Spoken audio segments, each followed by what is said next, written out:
Dans la paracha de Vayetse, nous savons que Yaakov est allé chez Lavan, il se marie, il travaille pour Lavan, et lorsqu'arrive le moment où Yaakov veut partir, alors il lui dit à Lavan, donne-moi, paye-moi sur mon travail.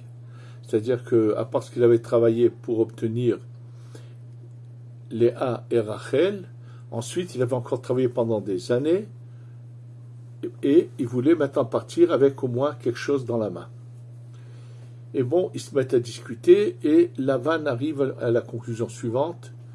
C'est un troupeau énorme, des milliers d'animaux que Yaakov, c'est-à-dire qu'en fait, Lavan n'avait plus rien, n'avait presque rien lorsque Yaakov arrive, il n'avait même pas de garçon, et pendant la période où Yaakov se trouve chez lui, il voit la bénédiction, la bracha d'Hachem, la bénédiction de Dieu est là, non seulement que Lavan a des garçons, et il s'enrichit, les troupeaux sont innombrables, c'est par milliers de bêtes.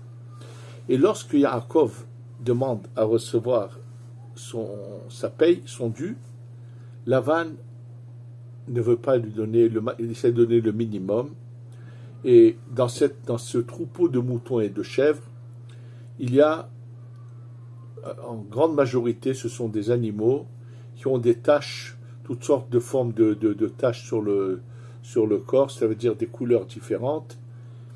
Il retire tout ça, il ne laisse chez Yaakov que vraiment peu de bêtes, qui elles sont complètement ou blanches ou marron, mais c'est-à-dire sans taches, sans tout ces choses-là.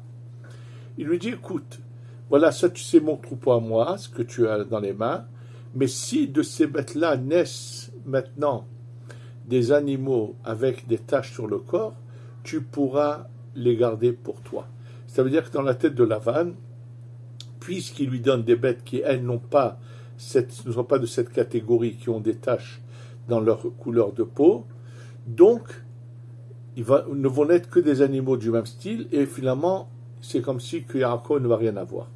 Et en fait, à chaque fois, il change de conditions, parce qu'à chaque fois qu'il voit que ça ne se passe pas comme il a envie, il essaye de changer les données, mais ça ne lui sert à rien, il se passe des choses miraculeuses, comme on va le voir. Nous savons que Yaakov parle avec Akadosh Baruch Hu. On l'appelle Behir Shabbat, le meilleur des trois patriarches. Et naturellement, ce qui paraît très surprenant, qui va trouver nous choquer à tous, c'est qu'une fois que Lavan prend toutes ces bêtes à lui, il les emmène à 3 jours d'intervalle entre l'endroit où ou des pâturages où Yaakov va prendre les bêtes de Lavan, et ce qu'il prend pour lui et qu'il met entre les mains de ses garçons, mais il met un espace de 3 jours de marche pour être sûr qu'il n'y aura pas de mélange, qu'ils ne viendront pas, les animaux de Lavan ne viendront pas avoir des relations avec les animaux de Yaakov et vont faire naître des animaux avec ces taches-là. Et là, ce qui est vraiment très surprenant dans le chapitre 30, verset 37, c'est marqué, on nous raconte qu'est-ce qu'a fait Yaakov, ce qui paraît être une sorte de ruse, qui prend des bois, attention, Vaïkarlo Yaakov Makal Livne Larvelouz, des bois de telle et telle forme, et dans lesquels il peut facilement faire des creux, des ronds, des cercles. Bref, il taille des branches, il va aller les mettre dans l'endroit où le troupeau vient boire, et que finalement, que va-t-il se passer? Que lorsqu'il fait tout ça, lorsque les animaux vont venir et vont boire dans cet endroit où il y a de l'eau, c'est marqué que finalement il se passe quelque chose, et que voilà, Vayahemu Atson el Maklot, donc ils regardent et vont naître Hakudim, Nekudim, Utlouim. Ça va être répété plusieurs fois, que vont naître des animaux qui ont ces particularités, ce qui fait que le troupeau de Yaakov va aller en grandissant. Comme je vous l'ai déjà dit, comment peut-on penser un instant que la Torah est en train de nous raconter un fait divers. Dans la discussion entre Yaakov et Lavan, et que Lavan est un rusé et qui veut tout prendre à Yaakov, et comment Yaakov fait en sorte une sorte de ruse pour finalement récupérer, faire en sorte que le troupeau qui est entre ses mains va faire naître des bêtes qui lui sont accordées dans l'accord qu'il a avec Lavan, et va utiliser ce mot akudim, nekudim. D'abord, pourquoi c'était nécessaire de nous donner les détails. Deuxièmement, que comment Yaakov il a fait sa ruse en prenant des bois et en les taillant et en les mettant dans l'eau.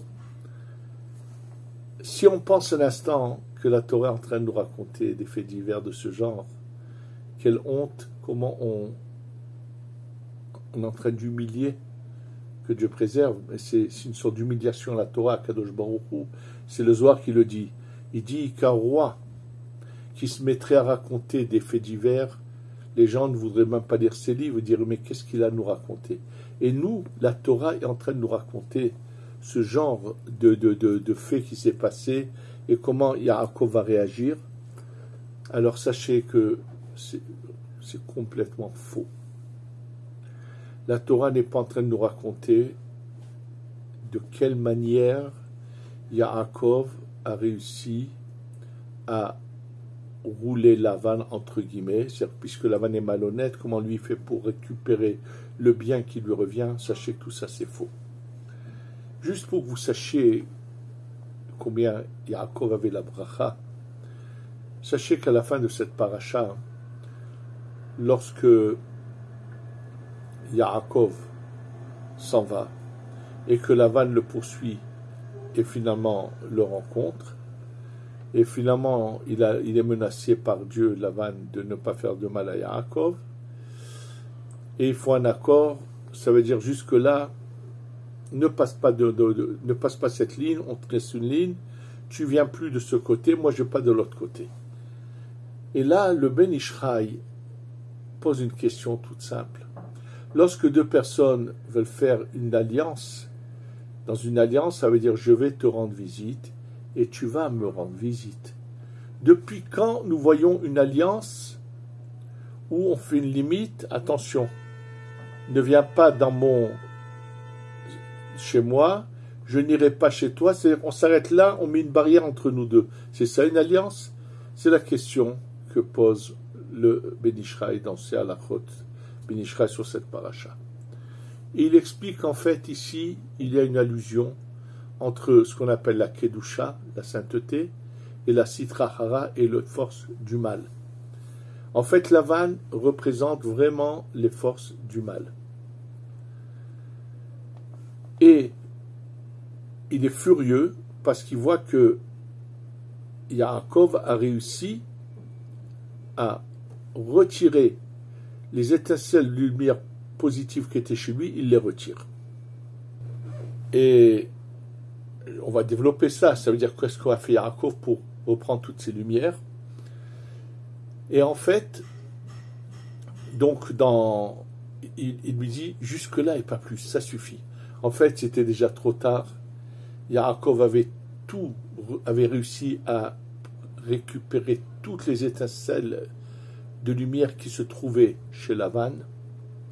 Et c'est marqué dans le Midrash que lorsque Lavan, pendant l'absence où Lavan poursuit Yaakov, pendant cette absence, toute la contrée, toute la région, qui jusqu'à présent avait mis Lavan comme un peu leur chef de file, leur roi, leur président, comme vous voudriez l'appeler, décide de le faire sauter.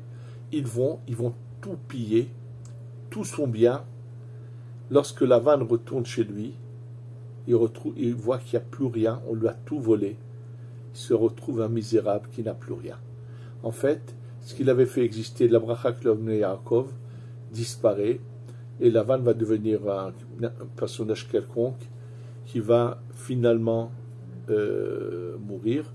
Mais il reste encore quelques parcelles de bon en lui qui vont finalement revenir en réincarnation à l'époque du roi David chez Naval HaKarmeli. Le mot Lavan s'écrit Lamed Bet Nun. Et de Lavan, les lettres changent de place et ça devient Naval. Nun Bet Lamed. Et à ce moment-là, bon, malheureusement, en revenant, ces parcelles bonnes, positives, juives qui étaient en lui, qui reviennent chez Naval, Naval ne sait pas les réparer, puisqu'il a un langage effronté vis-à-vis de David, et que c'est sa femme Abigail qui va sauver la situation pour que David n'agisse pas, mais Akadosh Baruch Hu va finalement punir Naval, il va mourir, et sa veuve va aller se marier avec David. En tous les cas, ce qu'il faut savoir, c'est qu'ici est racontée la réparation du monde. Toute la base de la Kabbalah est cachée dans ces versets dont je vous ai parlé dans cette paracha. En fait, n'oublions pas une chose de très importante. Il y a des mondes antérieurs avant la création sur lesquels il est dit que Dieu a créé des mondes et les détruisait. C'est inexact de dire que c'est Dieu qui les détruisait, c'est pas moi qui le dis, c'est le Zohar de nouveau, qui dit que Dieu ne fait rien, ne crée pas des choses pour les détruire, mais comme à ce moment-là, ils n'ont pas, eux, voulu, à cette époque-là, ceux qui n'ont pas voulu recevoir la Torah ont été détruits. En tous les cas, ça veut dire qu'il y a une création de bien et de mal, pour qu'il y ait un libre arbitre, puisque le but de la création, Dieu veut faire du bien, mais veut que ce bien soit méritant des gens qui le reçoivent. C'est-à-dire que les gens ne puissent pas avoir du gratuit, mais sinon, quel est l'intérêt? C'est pas en Europe d'avoir des choses, ça s'appelle le pain de la honte, qui puissent mériter. En tous les cas, donc dans ce but de cette création, il s'est passé des événements antérieurs à ce qui est marqué dans la Torah, ce que révèle la Kabbalah, et dans cette manière dont le monde, la lumière infinie descend, elle passe par des étapes qui vont s'appeler Akudim. Donc ce mot Akudim fait allusion à une étape précise dans la manière dont le but de la création est arrivé jusqu'à la création de l'homme. Ensuite, il y a le mot Nekudim qui fait allusion à la destruction de ces mondes-là, et le mot Vroudim qui parle de la réparation. Cette réparation est commencée, elle continue, bien sûr, Adam Arishon avec en lui les âmes du peuple d'Israël, et bien sûr, il se passe l'erreur que fait Adam Arishon, et cette erreur ne marche pas. C'est-à-dire la bonne volonté, le bon désir de Adam Arishon, dans son désir d'accélérer la réparation, ne réussit pas, et c'est l'inverse qui se passe. C'est pour cela que finalement, tout ce qu'a fait Adam Arishon, toutes ces générations jusqu'à le déluge, vont finalement être détruits. Ensuite, même avec la continuation de Noach, et jusqu'au moment où Dieu, Hachem, dit, voilà, ce que tu as voulu faire, Adam, tu vois que ça n'a pas marché. Alors, tu vas redescendre, ta neshama, ton âme, va se départager, et des parcelles de ta neshama vont descendre en bas. Le nefesh de ta neshama revient chez Avraham. Le roi de la neshama de Adam Arishon revient chez Yitzhak. La neshama de Adam Arishon revient chez Yaakov. Dit le Harizal, c'est la raison pour laquelle nous appelons les patriarches Avot patriarches, parce qu'ils sont les pères du monde, puisqu'ils sont la réincarnation de Adam Arishon. Et là, bien sûr, Abraham commence à réparer, et puisque en étant Adam Arishon, il a voulu faire entrer les nations dans la sainteté et elles l'ont fait dégringoler, maintenant il va falloir faire des séparations. Donc de Abraham va sortir les résidus qui sont tout le côté islam et tout ce qui le suit, c'est Ishmaël. De Yitzhak va sortir tout ce qui est de l'autre côté, du côté gauche, les résidus qui vont donner toute la chrétienté et la grande partie de l'Occident. L'Asie, c'est autre chose. L'Asie vient de notre endroit. Toute l'Asie vient des enfants de Avraham Avinu qu'il a eu après la mort de Sarah avec Ketora. Tous ces peuples qui sont mentionnés là-bas, ce sont les peuples asiatiques qui eux ne sont ni mêlés à ça ni à cela, c'est tout à fait une autre entité qui a son sens et son but, qui sont mentionnés bien sûr dans le Zohar et nous expliquent tout cela, mais ce n'est pas le sujet actuel. Et là, Yaakov va finalement reprendre les choses d'une manière positive. C'est pour ça que de lui viennent les 12 tribus, viennent ensuite la naissance du peuple d'Israël. Et sachez que si ce peuple a pu naître un peuple à part, comme est né le peuple d'Israël, sachez que c'est celui qui a fini les actions nécessaires, qui a fait ce qu'il fallait faire, c'est Yaakov. Et ce qu'on nous raconte, en fait, il s'agit tout à fait d'autre chose. Il voyait qu'il y avait des étincelles de lumière qui étaient fabuleuses se trouvaient chez Lavan. Elles vont passer également à travers tous ces troupeaux en question. Et donc Yaakov va faire en sorte des actions qui vont récupérer l'ensemble de ces nitzotzot de Gdusha, de ces étincelles de lumière. Il réussit, puisque c'est pour ça qu'il retourne en Eretz Israël et qu'il va faire naître les tribus. Et réellement, Yaakov répare tout. Si ses enfants n'avaient pas fait l'erreur de vendre Yosef, la réparation était totale et on passait à l'étape suivante.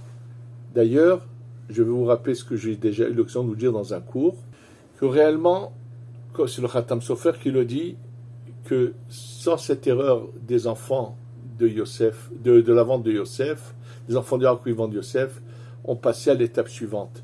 Et bien sûr, d'ailleurs, c'est ce qui explique ce que la Gemara veut dire, qui dit dans ma Masechet Shabbat, Daf Yud, qui dit que s'il n'y avait pas eu la vente de Yosef, il n'y aurait pas eu l'exil égyptien. L'exil a été vraiment fondé à la base par la faute d'Adam Arishon qui a tout mélangé, donc il fallait cet exil pour faire des séparations. Et juste au passage, vous voyez une chose que vous pouvez se poser la question. Est-ce que Abraham aurait pu, en une fois, tout réparer? La réponse, non. On voit dans les réparations qu'il y a cette image de 3.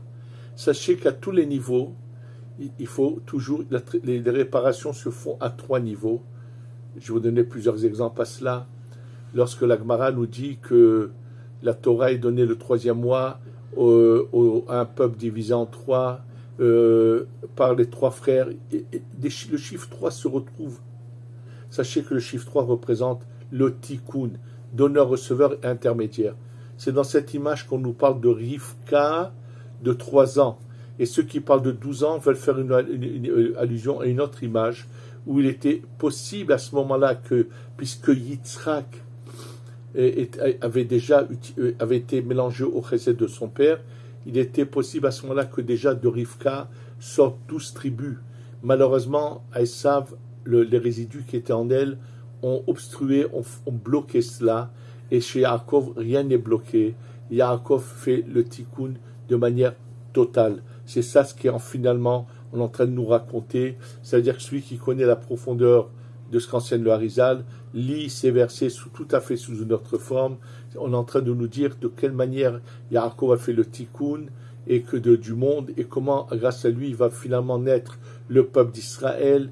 Et d'ailleurs, pourquoi il se dépêche de partir après la naissance de Yosef? Il sait qu'il manque une tribu à naître, mais il ne veut pas que les 12 tribus naissent en dehors d'Eretz Israël, parce que dans ce cas-là, il n'y aura jamais de délivrance. Il faut impérativement, absolument, que la dernière tribu naisse en Eretz Israël. C'est pour ça qu'il se dépêche d'aller en Eretz Israël, où va naître Binyamin, et que puisque Binyamin est né, la réparation de la Shekhinah est faite, et Rachel, qui représente ici la Shekhinah, automatiquement monte vers le haut, puisque la malchoute de la Hatzilut a été réparée, grâce à Yaakov, bien sûr, à Léa et Rachel qui étaient avec lui, mais la réparation est totale. Et en fait, dans tous ces versets, on n'est pas en train de nous raconter un fait divers, comment Yaakov fait des ruses, pas du tout. On est en train de nous dire comment le tikkun du monde s'est fait, comment ça s'était passé au départ, quand le monde a été créé dans ce monde du Tohu, comment ça arrive à Adam Arishon, l'erreur d'Adam Arishon, et comment elle finit par être réparée par Yaakov. C'est ça ce qui est vraiment ici ramené, et qu'il faut que nous sachions que toute la vie, on n'est là qu'à faire cette réparation, de rassembler ces étincelles de lumière. Donc il faut un peu se détacher du courant d'air, du vent, et surtout d'arrêter de s'attacher à certaines marques de vêtements, de voitures. Il faut un peu décoller et comprendre qu'on est là sur Terre pour d'autres raisons. Je vais vous donner juste une petite histoire pour finir ce cours. Un jour à Bagdad, chez le Rabbi Daftaya, qui était l'élève du Ben Ishraï, vient une vieille femme et lui dit: Kvod Harav, j'étais en train de trier un sac de blé pour enlever les petites pierres, toutes les résidus, et dans ce sac j'ai vu une figue, et j'ai pris cette figue, je l'ai ouverte, elle était propre, et j'ai dit, au lieu de faire la bracha de Boré Peri Ha'etz, qui est sur les fruits, elle a fait la bracha de Boré Peri Ha'adama, qu'on fait sur les légumes. Et elle a dit, dès qu'elle a mangé cette figue, elle a somnolé, elle a vu un petit vieux venir lui dire: merci, merci, tu m'as fait du bien, tu aurais pu encore faire mieux, mais merci pour ce que tu as fait, et elle se réveille. Donc cela vraiment semblait bizarre, elle va chez le Rav. Et le Rav lui dit: sache que dans cette figue, il y avait une parcelle de lumière, c'est pour ça qu'elle a été présentée. Si tu avais fait la bracha correctement, tu l'aurais totalement réparé. Mais tu as déjà fait du bien en faisant monter. Ça veut dire que nous, on doit penser, je vais prendre quelque chose, le consommer, je fais une bracha, je suis en train de délivrer un nitzotz de Gdusha de son emprisonnement. C'est-à-dire que finalement, je mets un vêtement, même dans la matière, dans n'importe quel vêtement, il y a un nitzotz qui doit être réparé grâce à moi. Alors bien sûr, si j'ai un talit sur moi, avec des titiotes, il est évident que c'est encore mieux, parce que ce que je vais faire va être accompagné constamment de lumière, des lumières qui vont tuer d'autres lumières. C'est-à-dire que toute notre vie doit être axée. Bien sûr, on mange, on fait des brachot, on doit réparer la matière, faire résider la lumière divine dans la matière. C'est ce que nous enseigne Yaakov ici dans ses réparations. Comment on fait descendre la Elakut dans la matière, en sanctifiant la matière, en sachant bien l'utiliser comme des hommes, pas comme des animaux, et ainsi de suite. C'est ça l'enseignement qui est dans cette paracha, qu'il faut retenir. Comment délivrer les étincelles de lumière, et quand on finira bientôt de les délivrer, on aura la Géoula Shlema, et on souhaite qu'elle vienne très vite. Amen, ve Amen.